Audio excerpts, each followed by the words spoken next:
Special thanks to my 100% faithful pigeon Patreon, John. Stay cool, my man.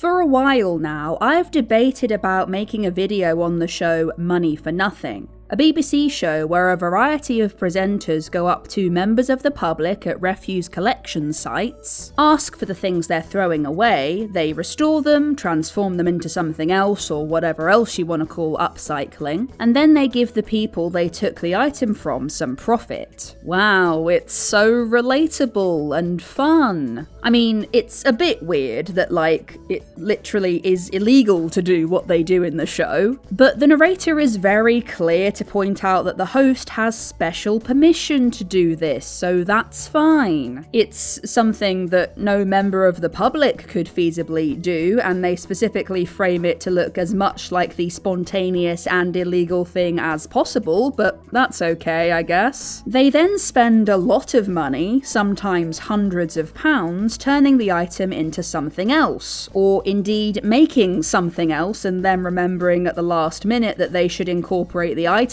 somehow, and then they usually sell it to one of their rich mates, and then go back to the person 6 months later and say, "We spent £500 turning your curtains into a handbag, which we then sold for £520. Here's 20 quid. And the person usually says, "Wow, cool, I'll be donating this to charity." And then the program ends. It's sort of terrible, but it's also harmless enough. And I guess people do get something out of it, whether that be a hideous table or a sum of money that really doesn't feel like enough considering all the time we spent following the story of this item. But, that's not really enough to fill a whole video with. So I won't be making a video on Money for Nothing after all, sorry to say. But that's alright, because Shift the Thrift is about 1,000 times worse. What?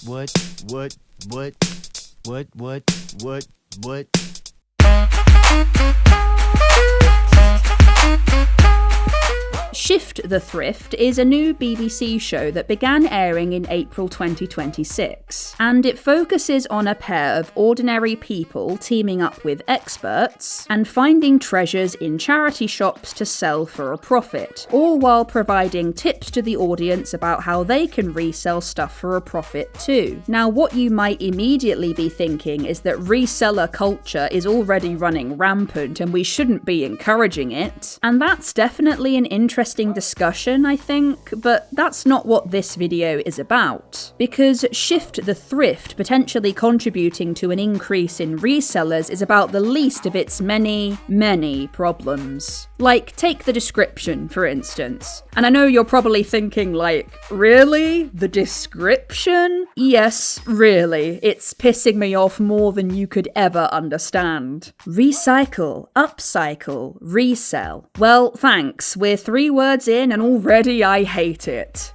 Either this or this. You don't deserve both and you're not pulling either of them off. Second-hand heroes go head-to-head, transforming charity shop finds into feel-good profits for good causes. Nothing about this is making me feel good, actually. What is a second-hand hero? Both of those terms mean something, and you can't just put them together and make them mean something else. Do you even language? Feel-good profits is also one of the worst things I've ever heard. Just isn't a thing, is it?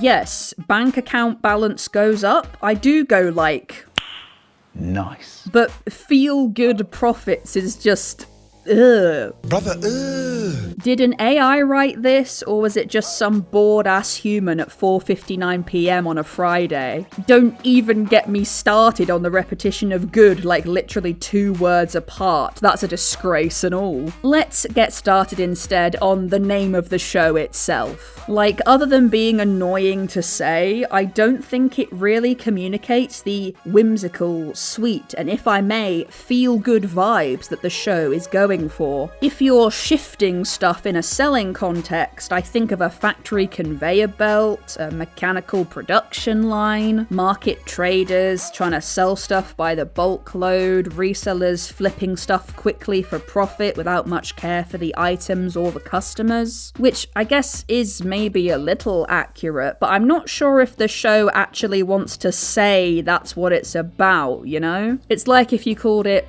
Tat for Twats or Let's Thrift some shit. Each of Shift the Thrift's 12 episodes is set in a different location across the UK, and we begin each episode with our host, Joanna Page, introducing us to the teams for the episode, each comprised of an average Joe and a reselling expert. I've seen some people saying that Joanna Page, who you may know from Gavin and Stacey or Taskmaster, is really annoying, and to be honest, I can see how her extremely upbeat and somewhat too positive vibe could be perceived as annoying, but I personally think she's fine, and the show itself is just really doing her no favours. If this was a better show, maybe she'd stand out as a weaker element to me, but as it is, she's just kind of whatever and floating in a sea of horrendousness. Regardless, she gives the two teams £100 to spend, and off they go to peruse the goodies. Joanna also tells the audience about her super special and super secret pick of the day, an item that the production team, Joanna, has picked out as being an especially good purchase for the teams to make. If they manage to identify and buy it, then, well, nothing really. It just means they've bought it. They don't get any bonuses or anything, and there's no penalty for not buying it. So what's the point?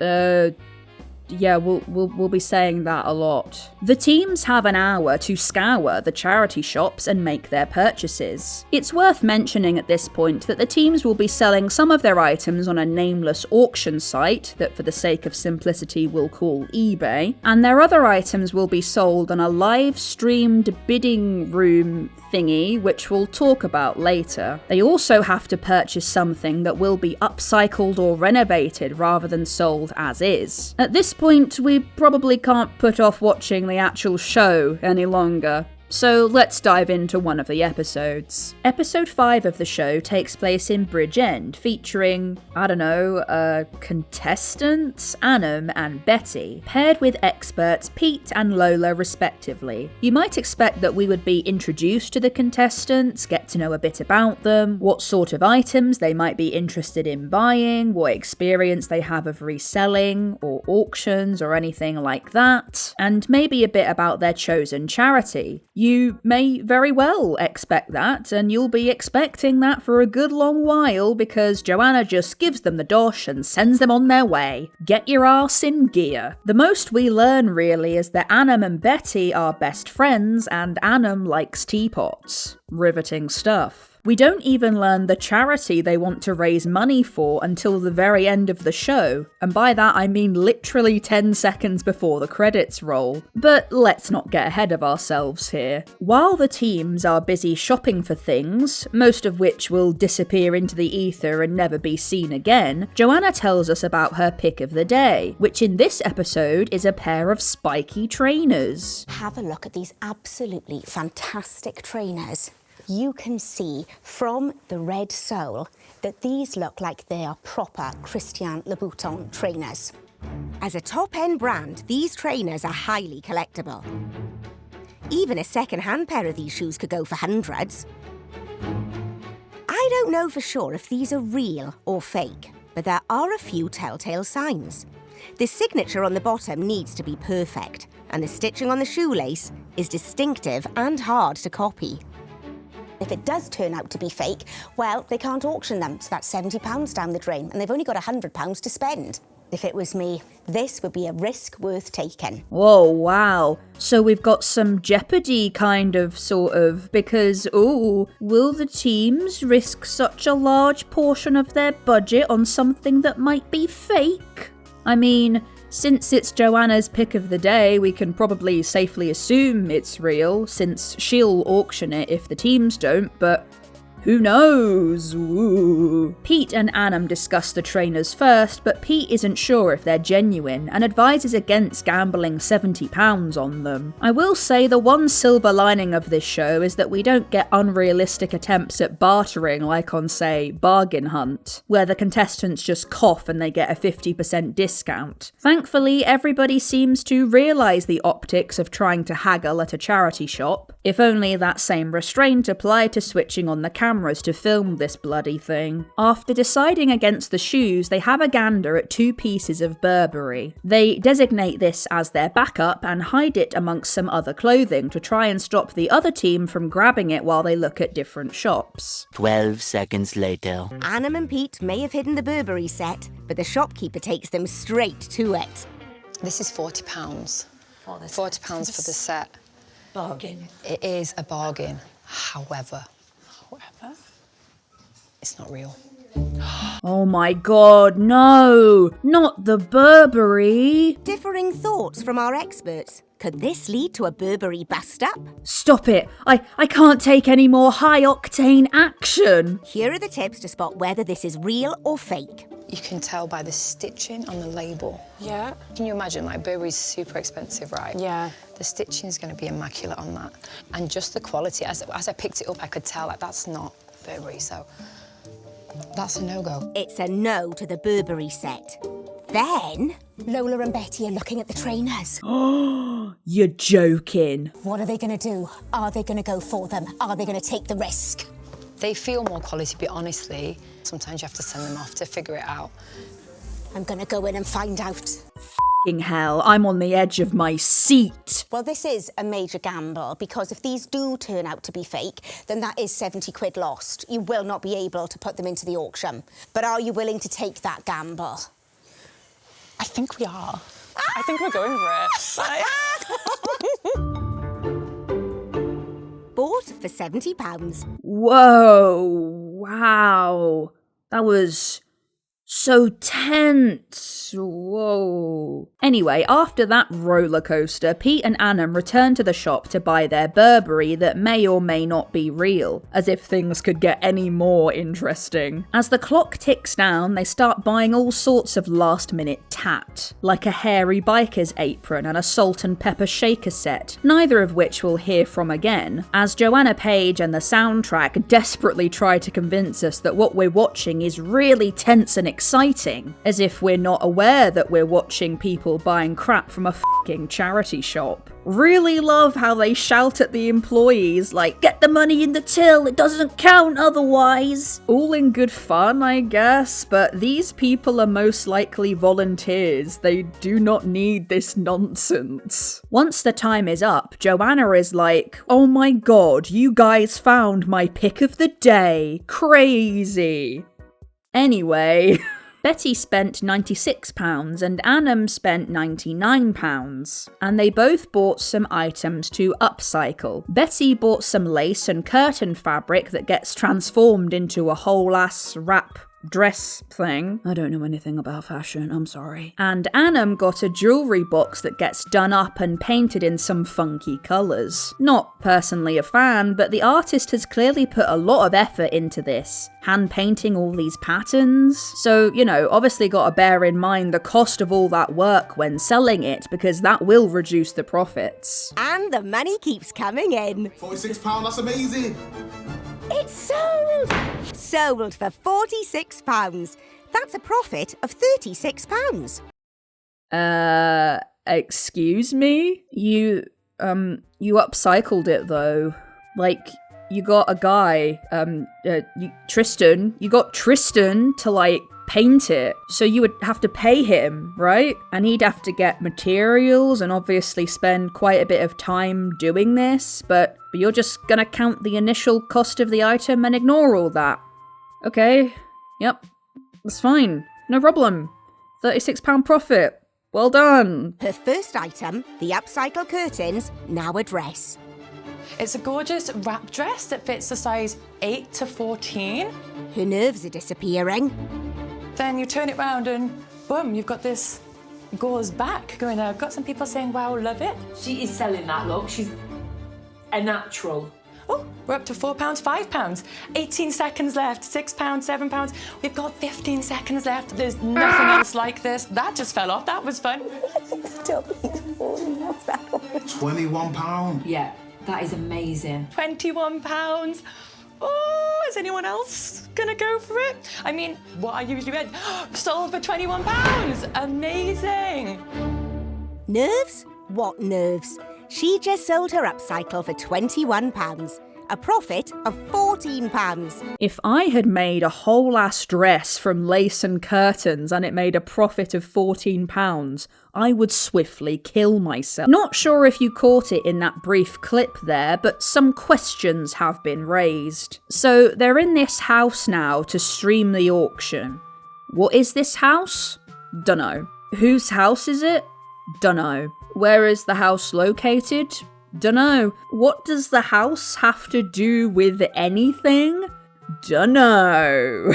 Now, what about this online auction? There's hundreds of people in the room, and they're all unrealistically nice and generous, so it's like horrendously obvious that they've been carefully picked out for this, so that's one thing. The other thing is, what is this online auction? They never say, funnily enough, and auction streaming sites do exist, eBay Live, whatnot, but I feel like they truly just made a website to facilitate this whole thing. And I'm gonna be honest, I'm not fully sure if that's an option for people just looking to make a few bob from secondhand stuff. They also make it clear to the bidders that it's a charity auction, and Joanna Page fronts it, sells some stuff, and helps the contestants sell their items too. All of which, again, is a very reasonable and accessible thing that everyone and anyone wanting to do something like this could definitely achieve. And saying that it's a charity auction will definitely not skew the results at all and make people bid more than they normally would. No. Which is totally fine, of course. But it does set somewhat unrealistic standards for anyone trying to sell things outside of this very specific set of circumstances. I also have to point out that Joanna's tutorial for selling in online auction rooms is somewhat lacking. The main piece of equipment she seems to recommend is a ring light, which is fine, I guess, but that's kind of it for the tutorial. She's all like, you can sell anything online from a smartphone or tablet, that's all you need, and also get a ring light because lighting is important, and make sure you frame yourself nicely. And it's like, thanks, Joanna, but it might be helpful if you named literally any website or platform where someone could do this. Whether people need any other useful pieces of equipment, whether they need an account, what fees they can expect to pay to the platform. Oh wait, I forgot that this mystical made-up auction room doesn't have any of those either. Whether certain platforms would be better for certain items, but never mind, because ring light! In other news, it's time to find out if the team's items were real or fake. The Louboutin shoes do turn out to be real, while the Burberry is fake. Couple of things here. Joanna's like, there are online authenticators who, for a small fee, can tell you if the bargain you've bagged is genuine. Obviously she doesn't say what company they use, but it seems like these services can start at like £20, which isn't that small a fee, really. Of course, it is really small if you just completely ignore it and don't account for it at all when calculating the profit of an item. Yeah, that does make it small, I guess. Secondly, boo on the charity shop for selling a counterfeit item that now screws over Annam because we have morals on this show, and we're not gonna sell fake stuff. And boo on Pete, who maybe should have noticed the issues with the clothing like Lola did. It especially stings because Annam has low vision. I'm not sure if she's partially sighted or what, but some guidance from the expert would have been useful here. Anyway, they sell their items while Joanna gives blatantly obvious advice like, here's a tip, make sure the buyers can see what they're going to buy. Crazy, I know. The cringe-ass bidder comments scroll by and make me feel sick with their disgustingly upbeat attitude. Once that's over, Joanna tells us what profits were made. kind of. They auctioned off 3 items each, including their upcycled items. Annam made £32 in her online auction and Betty made $115. Mostly thanks to Annam taking a £40 hit on the fake clothing and Betty making a big old profit on the shoes. The other items they bought were put up for sale on eBay. Oh, sorry, on websites specialising in bric-a-brac and vintage clothing. And we're not told what kind of auction they were in, like is this a buy it now dealio or a 99p start or what? We don't even know how long the items were available to buy. Also, again, no mention of platform fees or anything. And also no tips about setting up online listings or taking good photos or anything. Just use a ring light, I guess. Betty made £6.50 on her items and... Annam, your online items went unsold. Oh no. I can't believe that. I'm not actually joking when I say that this is the most common result, that the items don't even sell. It's almost as if once you remove the fake-ass audience, the charity livestream and the celebrity endorsement, things become more difficult. And, small thing, £0 profit? That would be what happened if you sold the items at the same price you bought them at. Which, you didn't. So it's a loss. It's a loss. You can't just change the rules like this. And then they're like, we're sending all the unsold stuff back to the charity shops so somebody else can try and find a home for them. Which is nice and all, though it does reek a bit of, oh, this didn't make me money? Better make sure it clutters up someone else's space then, Lamau. Which is fully not the intention, but I'm just determined to hate on everything this show does, to be honest. So since Betty made the most profit, she's the winner. Except Joanna shuts that right down, because this show isn't about the contestants we just followed for half an hour, duh. It's about the charity. And the charity is the real winner here. Actually, there is only one winner, and that is your chosen charity. Well, obviously, there is actually only one winner, and it is your chosen charity. There is only actually one winner, of course, and that is your chosen charity. There is only one real winner, and it's your chosen charity. And there is only one real winner, of course, and that is your chosen charity. Elaine. Aside from Elaine. Is your chosen charity. So Joanna's like, what's your chosen charity? It's XYZ. Oh great. Roll credits. Seriously, every episode ends like that. It's like, we raised all this money for this charity that we're only name dropping now, 5 seconds before the credits roll. And Joanna's like, nice, they'll do stuff with that money, and then it's over. No insight into what the charity might mean to the contestants, the work they do, the impact the money will have, anything like that. Because who cares, I guess? It also really pisses me off how much they inflate the numbers. I can just about, and I really do mean just about, forgive the fact that they ignore every fee, every extra cost, everything the upcyclers do. I can get past that. I can also vaguely get past how they count not selling the items as not a profit and not just directly losing money. But this is so embarrassing. So if we add all the money you made,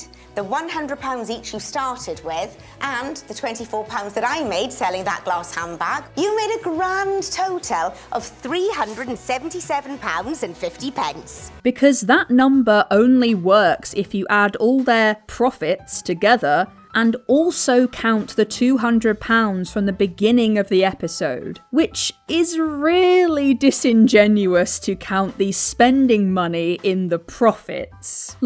Yes, they can get away with it because this is technically the total amount going to charity. any charity. So they can use this number and feel really pleased with themselves that they've done so good and cured world hunger. Sorry, I'm getting really mean at this point. When the £200 they actually spent to get the items to sell in the first place is doing a lot of heavy lifting here. We could comment on all the items that didn't sell that would have resulted in a loss, but we won't, because there's something more egregious on display here, and that's that this number only works if you add £200 to their profits. Which, flashback to X minutes ago in this video, Betty spent £96 and Annam spent £99, which totals £195, not 200. I know that's really small potatoes, but this is like the 5th thing we're just conveniently ignoring to make our number bigger and make everyone feel like this wasn't a massive waste of time. Like, can you imagine if you were actually running a serious business and you'd made £195 and you just rounded it up to £200 for like no reason? Like, what is wrong with you? And in as non-conspiratorial way as possible, how much of that is actually going, honest to goodness, to charity? Shops have to pay rent and hire staff and stuff. Plus, and I'm gonna sound like even more of a dickhead here, is it even that good?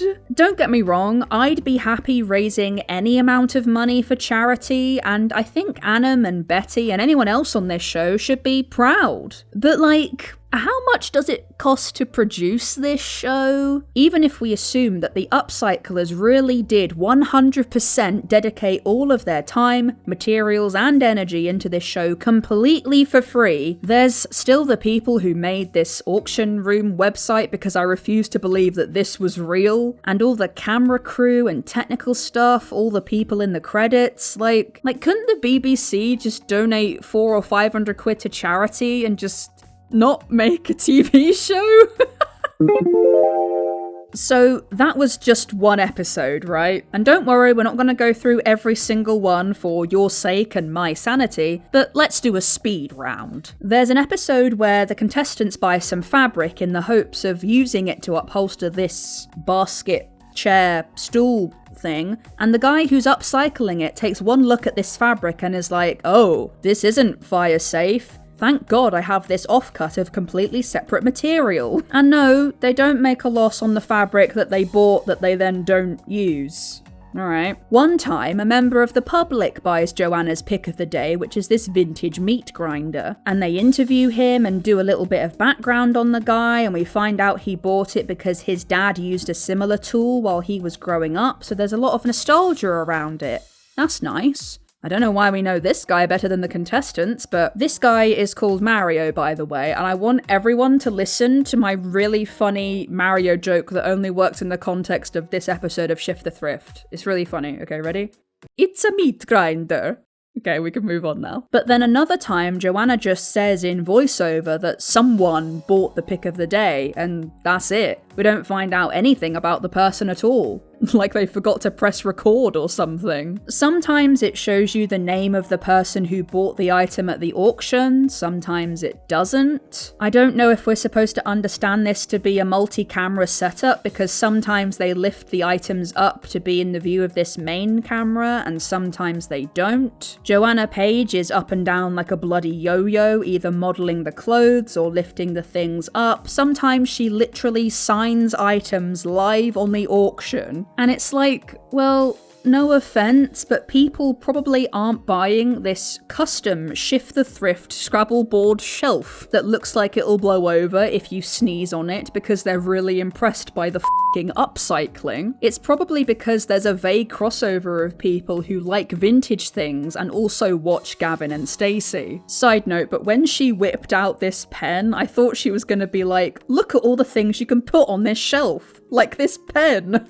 That's another top tip from Joanna, by the way, is to make sure people know what they can do with the items. That leads to such helpful insights as, you can put things in this vase, and You can sit on this cabinet. In fact, all the tips are frigging useless in this. In the very first episode, Joanna singles out a pair of binoculars as her pick of the day. She then proceeds to tell us all the things that one should be aware of when buying pairs of binoculars, while never mentioning the name of the brand that is apparently so reputable and desirable. We're on our own with this one, guys. If you see a pair of binoculars, just take a wild guess and you may very well be a millionaire. I mean, now that I think of it, they never actually really mention at any point what a reasonable price would be to pay for any of these items, and nor is it ever mentioned what they could be expected to make as a profit. It's all just so wishy-washy. And okay, one thing I need to make clear is that I intend no disrespect to anyone on this show. Like, Joanna Page is great on other things, and like, no one could save this show presenter-wise anyway. The contestants are all lovely, they're doing a lovely thing, they look like they enjoyed doing it, that's wonderful. And the experts and upcyclers and everything know a lot more than me about these things, and clearly are successful and make a living from this, so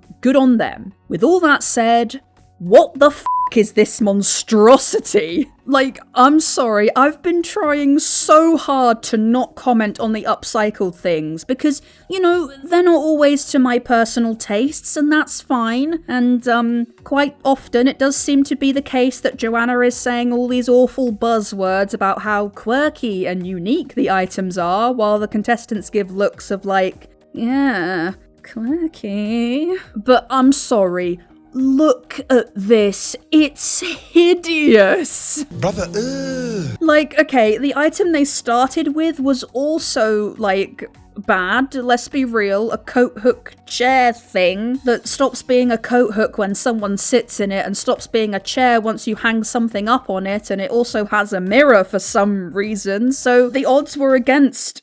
Oh god, Tristan again. I'm sorry, Tristan, but like, this could not be salvaged. And it's not necessarily your fault that this went from a train wreck to a 10-train pileup, but this was your trolley problem. If you, for some reason, like this, and you would buy it, and you would have it on display in your house, then please leave a comment, because I do not actually believe that you exist. Okay, conclusions. This is a bad show.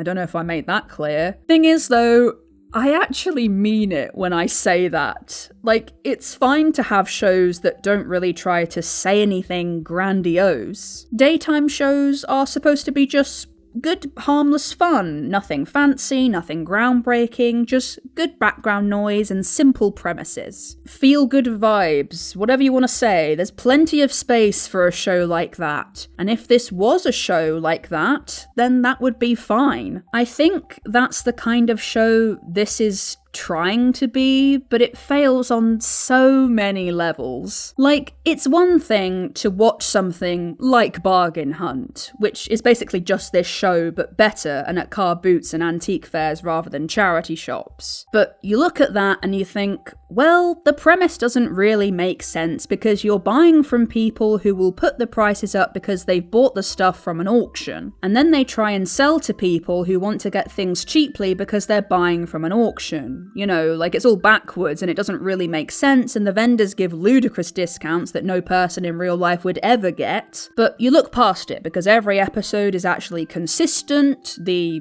rules, if you like, actually matter, there's some stakes. We actually get to know the contestants and the things they like. We get some actual insight and history about the items. The auctions feel real and, most importantly, are entertaining. Every profit actually feels earned, and they pretty accurately document the losses. And there are lots of losses. It's not perfect. I don't wish to hold up flippin' Bargain Hunt as a bastion of good television, but I'm just saying that it's really easy to make a show like this that is entertaining and does what it is supposed to. Again, not asking for anything groundbreaking here. But the main thing I found entertaining about Shift to the Thrift was how hilariously bad it was. How every one of its 12 episodes had some new thing I could comment on or make fun of. I don't think the show is actively damaging or harmful.